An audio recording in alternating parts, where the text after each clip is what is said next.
kosa. Ja sam došla prije 36 godina, zapravo je prije 38 godina iz Poljske. Udala sam se za Jugoslavena, to jest Hrvata, i došla sam ovdje živjeti u Splitu.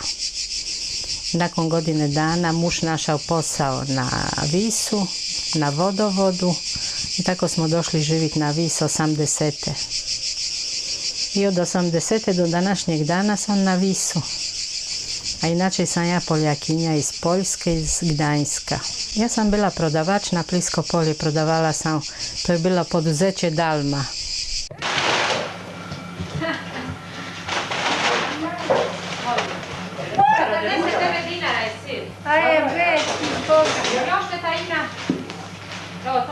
Janka, vrto ti, niti zatvoriš kura nam.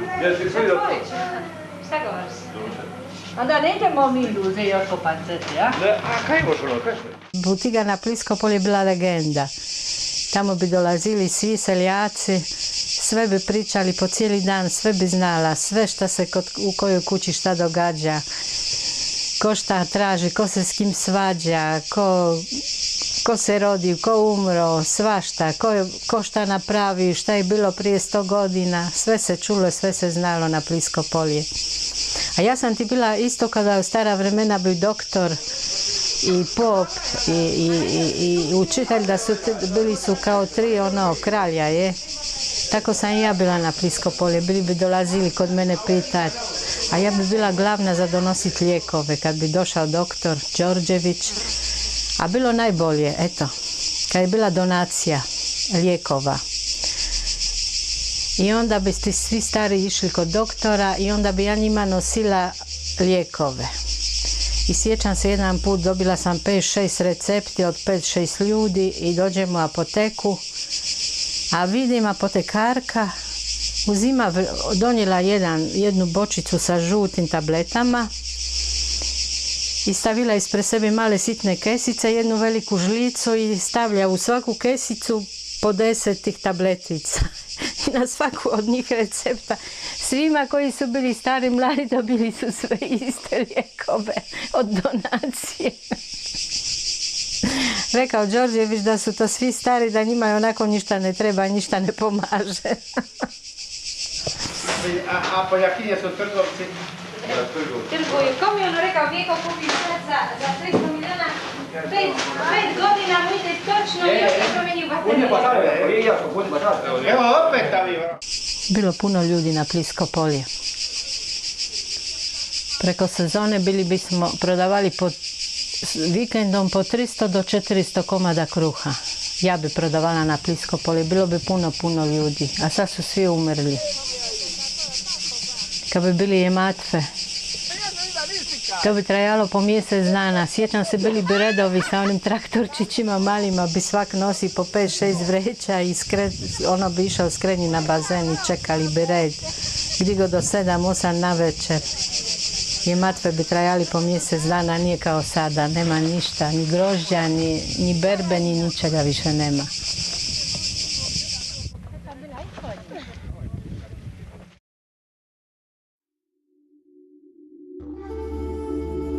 U svakom slučaju imam odgovornost da ne dođe do građanskog rata i mislim da ga moramo spriječiti u svaku cijenu.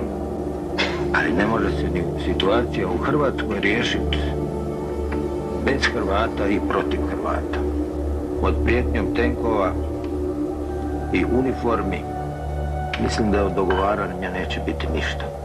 Donijeti odluku o podizanju borbene gotovosti oružanih snaga, uključujući i mobilizaciju dijela jedinica do nivoa koji će, prema procjeni štaba Vrhovne komande, garantovati sprečavanje građanskog rata, uspješno suprotstavljanje svakom pokušaju strane vojne intervencije i obezbjeđenju uslova za miran, demokratski i na Ustavu SFRJ i zakonima zasnovan rasplet jugoslavenske krize.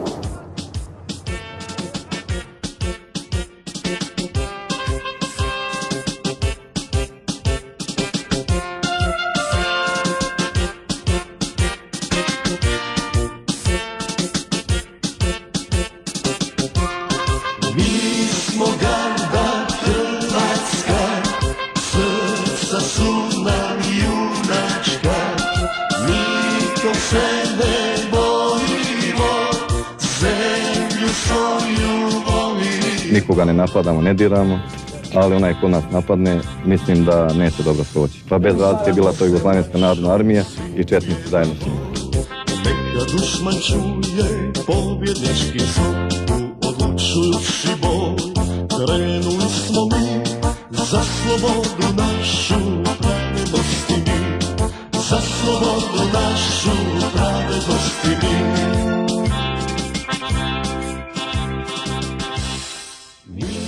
1991. i tamo negdje 10. 11. mjesec, prva blokada otoka Visa.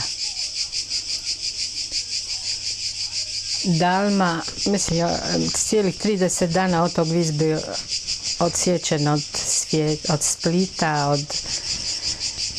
i da bismo imali malo hrane, malo zaliha, na Pliskopol došao direktor, na Pliskopol tamo gdje sam radila,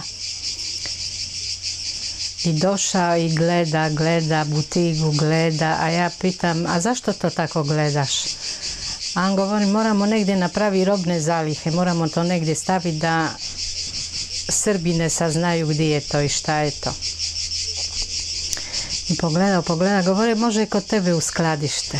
A ja govorim, dobro. I sutradan došao jedan pun kamion mesnih narezki, doručki, raguji, svih konzerviranih stvari. I to sve iskrcali i sad sve se vidi. A ja govorim, ma šta ću sad? I lipo napravila zid od gajbe i prazni gajbe od pive sa bocama. I nakon 2 dana nakon 2 dana kad je bila ta blokada, čulo se neki na Sveti vid, neki pucanj, neka pucnjava, šta ja znam, i u jedan put otvaraju se vrata. I ulaziti jedan vojnik, ne znam, neki kapitan, nemam pojma, i sa njim 2 vojnika sa automatima. Kad sam ih vidjela, ta 2 vojnika, imali su one vojnički kapot osičen na nas. Nije obrubljen, nego osičen sa nožicama i sve se ono... I došao. A da još rečem, prvo sliku Tita ja lipo poklopila, a umjesto slike stavila hrvatsku zastavu. I ulazi taj oficir i gleda po butigi i prvi pogled gore na tu moju zastavu. I sad ja govorim samo u sebi, aha, bit će sad svega i svašta. Ja govorim, šta će on meni reći, šta će napraviti? I gleda me i pita, jesam možda vidjela ovdje svinje? A ja govorim, kakve svinje? A da su njima iz kasarni pobjegle svinje. A ja govorim, ne, nisam vidjela. I opet gleda tu zastavu, gleda, a ti vojnici njega čuvaju, stoju kod njega. On gleda na napolitanke, pogleda i govori, ajme meni šta sam gladan, ali nemam hrvatskih novaca, a pojeo bi nešto. A ja njemu... A ja uzela jedne napolitanke jadrom, one od pola kila, ili postavila na banak i govorim, eto, da to ja njemu poklanjam, da ne moram mi platiti. A on govori, ne, kad bude imao novaca da ću to odmah vratiti. A ja govorim, ne, lipo uzmiti, pojedi i doviđenja. I tako lipo taj uzete napolitanke, zahvalio i išao ća. I zatvorio vrata. Išao ća, a ja umrla od straha, ja govorim samo slučajno da ne ide u skladište, da ne pogleda da je tamo sve zalihe. Pa poslije ja govorim, nije ništa rekao, ništa, nego bio gladan, uze napolitanke i išao ća. Onda sam ja sutra dan sa tobom lipo šetala u kolica, ti si bio mali. Srbi taman su se pakirali, nešto ukrcavali one vojne brodove, a ja taman šetam s tobom sa kolicima. I u jedan put vidi neko mi ovako glavo i dobar dan i kako ste, kada gledam to taj vojnik što sam mu dala napolitanke. A ja nisam mu ništa rekla nego pišća, ja govorim da mene ko ne vidi da pričam sa Srbima. I lipo sam pobjegla i tako smo imali kad je već više od 2 tjedna prošlo, kad se već potrošilo sva hrana što je bila na policima. Onda su dolazili sa Visa sa kamionima i sve su raspačavali po butigama, tako da smo imali šta kupiti, barem od onih doručki, sardini i takvih stvari. Onda još kad je, to je bilo onda poslije drugi put kad je bila blokada, onda smo gledali avione kako letidu kad bombardirali Split. I na Brač jedan avion se srušio, je tako nešto bilo. Ne. Ja jedna jedina od svih prodavača išla raditi. I vozim, imala sam Poloneza auto i vozim i iza zavoja naleti na mene jedan veliki vojni kamion srpski. I vozi isto kao da ide na mene ravno i onda zadnji čas skrene. A ja bi bila umrla od straha, bila bi stala u kantunu i umrla od straha. On bi kao da ide na mene, onda skrene, onda ide naprijed i vidim da se smije taj vojnik. I tako ti je to bilo. Eto, jedan put kad sam došla u kancelariju, gledam prozor, ne znam koji to bio 11. mjesec, taman kad je taj vojni razarač napadao, tukao Split. I sutra dan ja dolazim u kancelariju, kako kancelarija ima pogled na more, na zaljev, a tamo su ti stali ti vojni brodovi. Ja dolazim i gledam, stoji taj razarač i sva guzica njegova crna. Znači on jučer kao bombardirao Split i došao na Vis i ujutro bili svi crveni. Onda kad sam došla popodne dati novce, gledam kroz prozor, a on je ko novi piturani, da su ga oni od ujutro u 3-4 ure vremena lipo su ga prepiturali, bio je ko novi. Podmetali su čak i požare, da, čak su podmetali požare, podmetnuli su taj požar tu negdje gore i on skroz došao do dole do Travni. Znam da sam ja isto išla po tim požaru, išli smo, bili su nono su bili u Travnu svi, tako da smo išli njima pomoći doći gore. I to sve onda zgorilo, bilo došlo puni vatrogasci, pun vojske, svega bilo došlo. A zapravo ovo ljeto, ovu jesen, puno su podmetali požare. Vjerojatno to su bili ti Srbi, ti vojnici. Kad je išao konvoj za Dubrovnik, onda još su bili oni,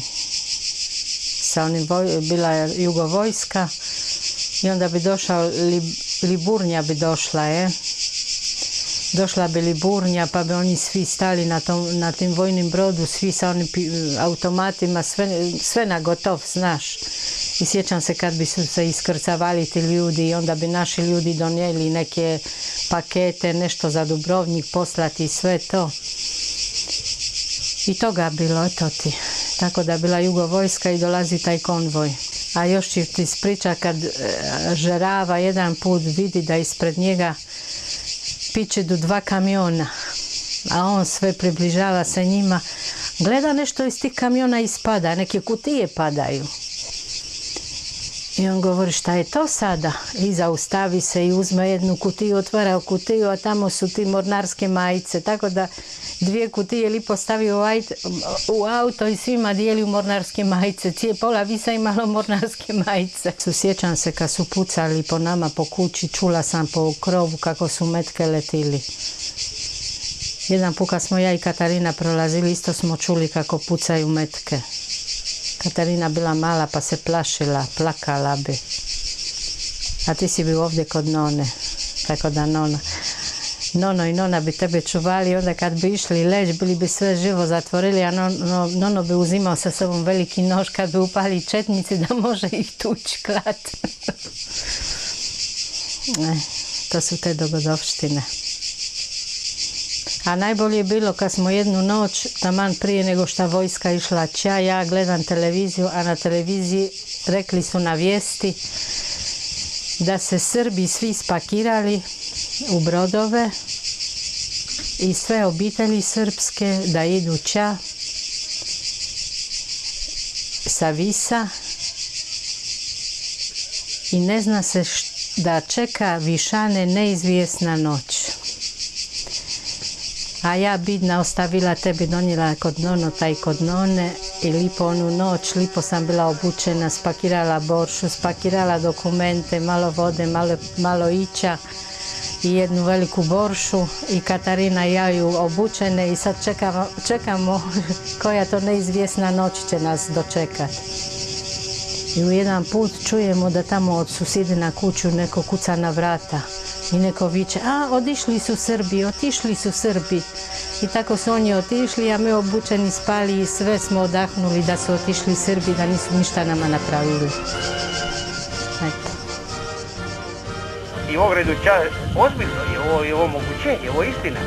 To je to. Nakon 50 godina je ovo istina, a? To je to. Sad noć žali, sad meni noć žali od svega, sad ovo ne mora ostava, ako će ti sad tri druga, opet je ti vojska. Neka dulje bit će naša. A i ova je bila naša do Ovako, vi su mi satrali dušu i tilo. Pa stvarno ni to.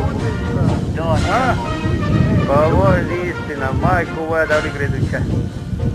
Gdje je to?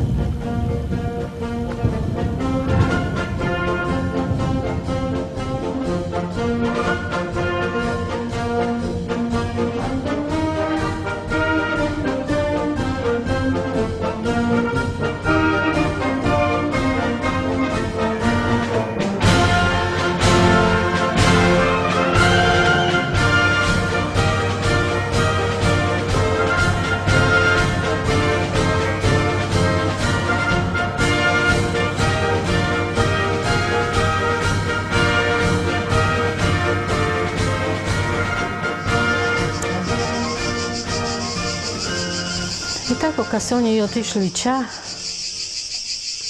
kaj je to bio 5. mjesec, 31.5. kad su otišli, ti si bio mali, sjećam se, se sjećaš kad si stao kod broda i ja mislim čak si išao na brod unutra ili nisi. Puno djece, onda smo lipo čekali našu hrvatsku vojsku. Kad su došli, onda svi su išli, svi su pljeskali, svi su bili sretni da je došla na vis hrvatska vojska.